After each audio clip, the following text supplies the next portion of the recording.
First of all, congrats on the show. It was amazing, great energy. It was a pleasure being here, and I'm waiting to see your next concert if you come here once again. Oh man, that mean a lot, man. Like I said on stage, man. I mean, it's just a blessing to be here, man. Coming from where I'm from. I'm from Detroit, Michigan, where it's a lot of, it's a lot of pitfalls and trap doors, man. And it's hard to escape out of a place like that, man. So for me to be here and for people to want to see me is just a blessing, man. Thank you. For sure, man. And now to start the interview, your last solo effort, Elmatic, was received very well by both fans and critics and became a huge success. Do you feel like it's the breaking point in your career?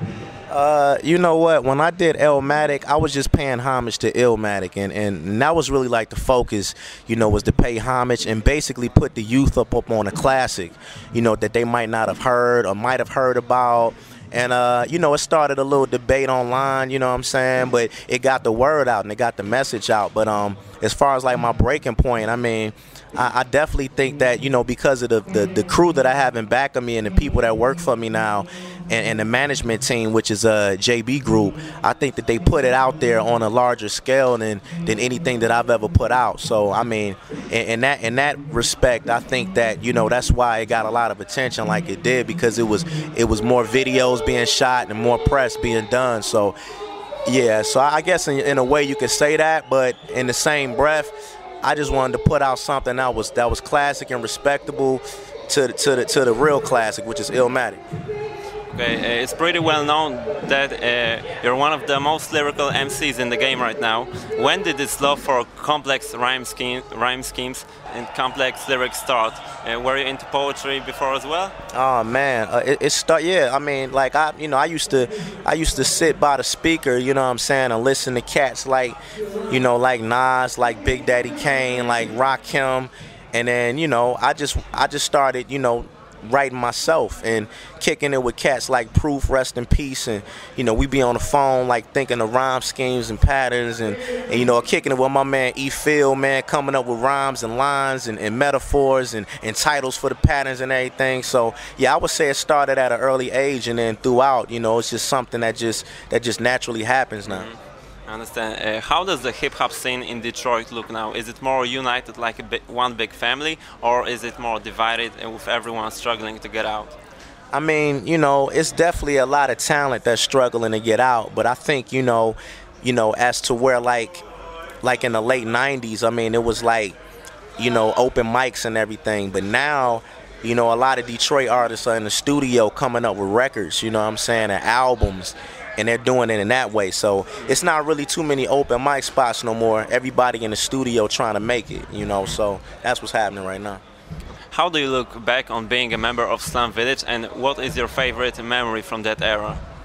Man, I mean, it was a blessing to be a part of that, because I was listening to Slum Village before the world even knew what Slum Village was. Like, I was listening to songs like Mountaintop and songs where, yeah, classic songs that people might not ever even hear right now. And, my favorite memory is just being on stage with Bot10, man. I mean, Bot10, energy and the whole nine. I never seen anybody perform like Bot10, man. And, when I'm on stage, man, I try to bring that same energy and represent him, as well as, represent, the late, great Jay Dilla, man. So, I mean, it's just a blessing to be a part of that, that legacy. Back in 2000, you released the Breakfast Club EP with Dwelle and Lex. Now that both you and Dwelle have established successful solo careers, yeah, is there any chance that we might hear another project from both of you? I mean, only time will tell. I mean, Dwelle, he's crazy busy right now, and I'm busy myself. I've been on tour since July 13th, you know what I'm saying? So, I just, yeah, and I'm still going. So, I mean, we both still, feel like we probably haven't reached the level of success that we want to get to. So, we still keeping our heads down and we still grinding, man. And so who knows? Only time will tell. Okay, which song from Elmatic took you the longest to write and why? What song took me the longest to write? It wasn't any song that actually took me the longest to write, but the song that took the longest to create was Life's a Bitch, because my original idea was to get Royce, to get Danny Brown on the hook, and to get Dwelle to do the part with a Gap band. But like I say, Dwelle was busy. Danny Brown, you know how busy he is. Yeah, for sure. And so I couldn't get them. So my manager was able to reach out to my man from Mid Condition. And yeah, he did his thing, man. So that took me the longest to create. Okay, upon the release of The Preface, your debut solo album, you were already like a veteran in this rap game. So how important was this city for your further career? And are you satisfied with people's reactions to it? You know what? I'm definitely satisfied with people's reactions to it. I wrote that whole CD like in 3 weeks or 3.5 weeks. You know what I'm saying? Yeah. So for people to react the way that they did to it was a blessing.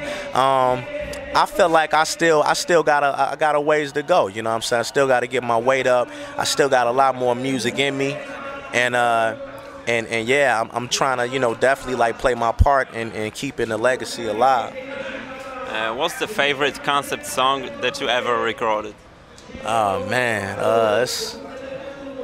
I don't know. It's kind of tough. I like Demons. You know what I'm saying? I mean, I like a lot of them, but Demons was me taking like the word and breaking it down into acronyms. And I say like if I broke the word down to acronyms by using part logic, a demon can mean destroying every man off narcotics.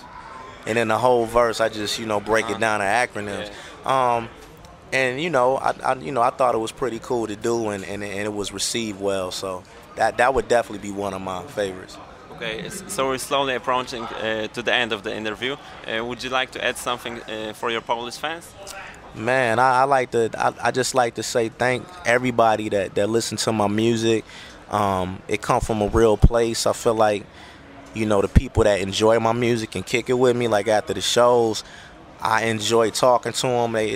They're real, and I love how they're able to relate to what I go through and what I put down on paper and project, through music. And I appreciate it, man. And I'm gonna keep the torch lit and be on the lookout for the next album. The next album is coming soon. I want to make it clear that it's not called the Weatherman. I know a lot of people was thinking it was called the Weatherman. It's not called the Weatherman. But the album will be out soon. Putting the mixtape out before that. This year? The mixtape is coming out this year. The album may come at the top of the year. And yeah, man, just be on the lookout for a lot of good music, man. Right. And me doing my thing. Word up. All right. Thanks a lot, man. Thanks for the interview. Thank you, man. I appreciate it. Yeah, much respect, man. You too.